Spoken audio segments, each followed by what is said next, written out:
It's my feel-good breakfast show. Welcome back to it. This is your Feel Good Breakfast Show on S3. Lovely hanging out with you this morning. Now, Twitter, which recently changed its name to X Corp, has come under major criticism in the recent years for many reasons, including hate speech and misinformation. And this morning, our tech guru Grant Hines joins us to discuss the negative public perception of Twitter and Elon Musk in relation to it. Alongside Grant, we also have social activist with us. Tannie Vita Besuidenhout is hier. Kyk hoe mooi lyk sy. Ach, dankie my skat. Hoe gaan dit? Dit gaan baie goed, and it's always nice to be surrounded by so many young people with so many ideas to solve all the problems of the world. Ne? Well, I think we're just destroying the world at this point, right? Well, you speak for yourself, my dear.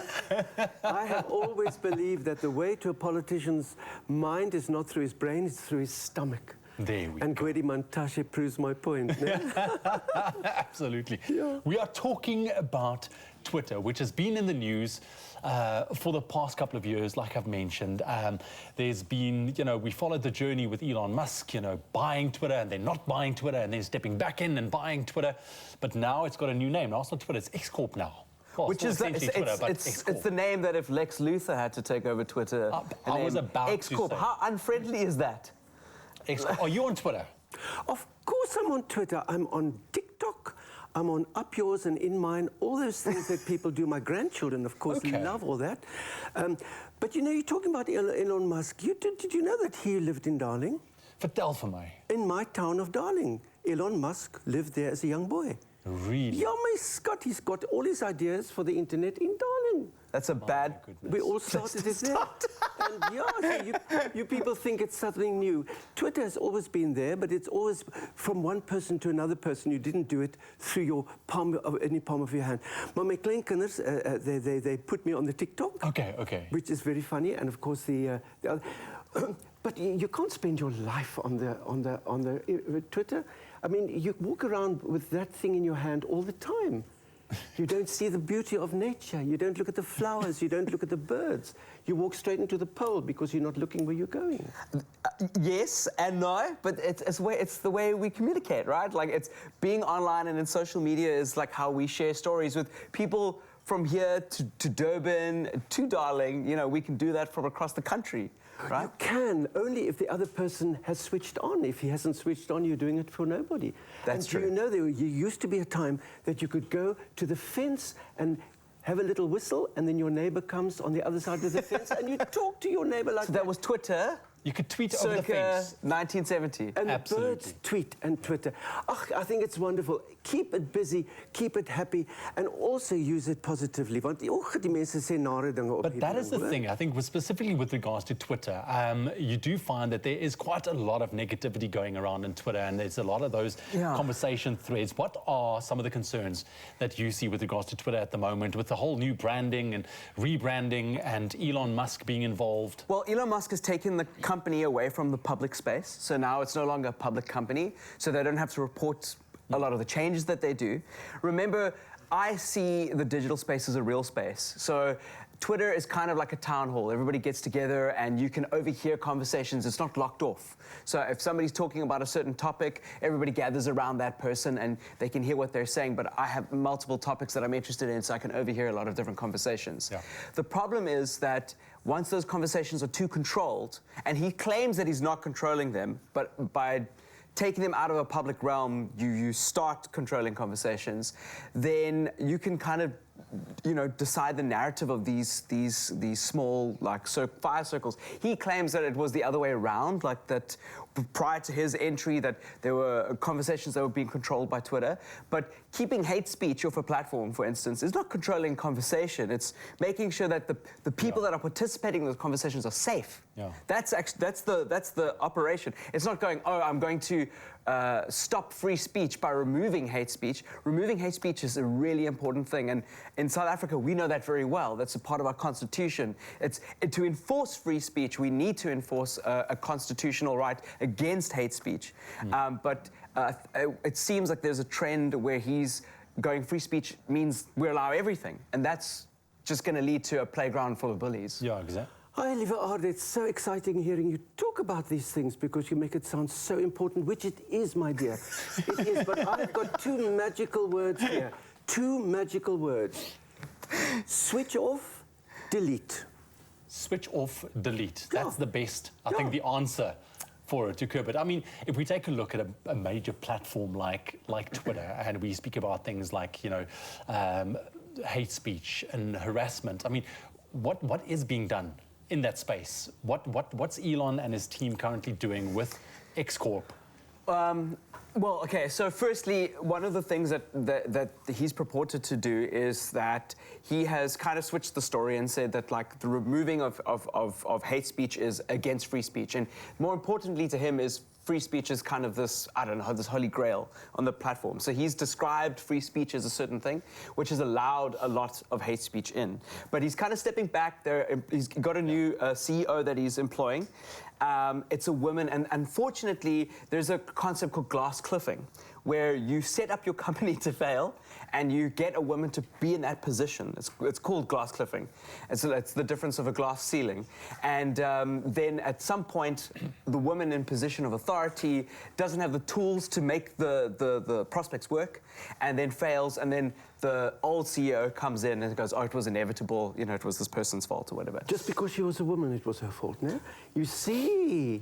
Nou kom julle uit met al die nonsense. You set up a woman to fail, and then you say, oh, sis toch, let the men take over. Stoot about it, no? So it's like cleaning up the mess that he's kind of made at this point. So there's a lot of controversy about that, but we're just going to have to see where it goes. The problem with these digital spaces is we can't just log off and sign off, and we have to participate. It's the same as getting a telephone back in the day. This is how I get my work and my employment, and it's being visible on LinkedIn and on Twitter and on YouTube and TikTok is how people are going to be noticed in the new gig economy, and we've got to protect that. I'm going to stop you there quickly. We are going to continue this conversation because I think it ultimately comes down to the users of the platform, using it responsibly. But lots more to talk about. Stick around. We'll be back with Tani, Evita, and Grant in just a sec. It's my feel-good breakfast show. Welcome back to your Feel Good Breakfast Show. We are continuing our Twitter conversation. Our Twitter has been under fire recently. And since Elon Musk has been banning journalists and accused of manipulating the algorithms, it's easy to see why. Now we are back with Grant Hines and Evita Besaidano to chat about the negative public perception of Twitter and Elon Musk's role in all of this. Baie welkom terug, Tannie Evita, daar in kombuis. Baie lekker gelyk. Ja, lieve Aarde. Yeah, never. Twitter, I'm trying to put my finger on it because I'm not 100% sure how to approach, this whole topic of Twitter with Elon taking over. The fact that it's losing a lot of users on a monthly basis, according to, is it the Guardian, the British newspaper, losing roughly 30 million users in the next 2 years. I mean, that's what they are predicting. What, Tani Vita, is your, I think, ultimate standpoint around social media? What can you say to the people out there using social media, Twitter specifically? I don't know what is important enough to have to tell the world. I think if you look at yourself in the mirror and you just sort out your life and carry on with your life, I think the young people enjoy it because they make friends. The young people also learn things through the Twitter. Ek verstaan nie. They don't read books anymore, but they read 4 or 5 words on the Twitter and they say that they've read something. It is all relative to age and to what is important for you young people. You've got your life ahead of you. You've got to create the alphabet for your life. My gits, my skat, I am well into my later years. So Twitter is not the most important thing in the world. I must just be careful not to pretend that 88 is the new 55 and fall and hurt myself and break my hip. Because hopefully you won't be breaking a hip on Twitter, but you never know. Niet is baie interessant. But always realize that you've got to know what you're talking about. You can't just sort of press the button and send. Yeah, and I think that is also the one thing about Twitter is that it's almost like a platform where people feel that this is where I can be heard. I can have my say. But the fact remains is we are speaking about the fact that Twitter has had a lot of negative attention over the past while with the decline in users. Yes. Yeah, I was going to say that one of the problems with Twitter is that one of the good things and the bad things with Twitter is that it often is the ignition for a lot of really good public conversation. It should be, right? Like people, it's a public space. It's the town hall where everybody gathers to talk. The problem is when you start controlling what is being said there and what's being allowed to be said there in or being pushed in a certain direction, and who gets to speak the most. So one of the things that's been probably the most disconcerting is that there used to be Twitter verification. So if I say something, there will be a blue tick next to my name that says, oh, this Grant is the official person to say that kind of thing. It was very hard to get verified. And it became seen, according to Elon Musk, as a way for people to see like some form of elitism, social elitism in the space. The problem is that he's opened that up into a pay gate. So you pay $8 a month and you can have your blue tick next to your name so that you are that person. The problem with that model is that it's a fruitful ground for lies. So if again, it's like you got to know what you're saying when you come to Twitter, but you've also got to know that the person who is saying it, and know that person is real.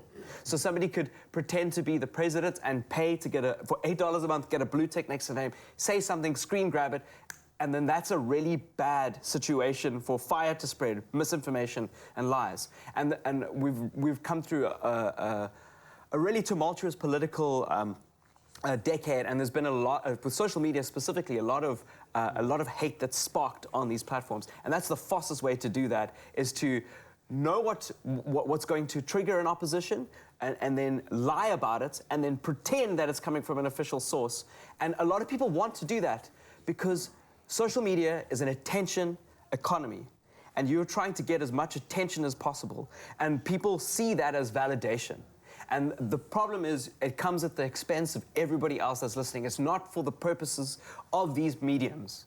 And that's where the devastation comes in. Yeah.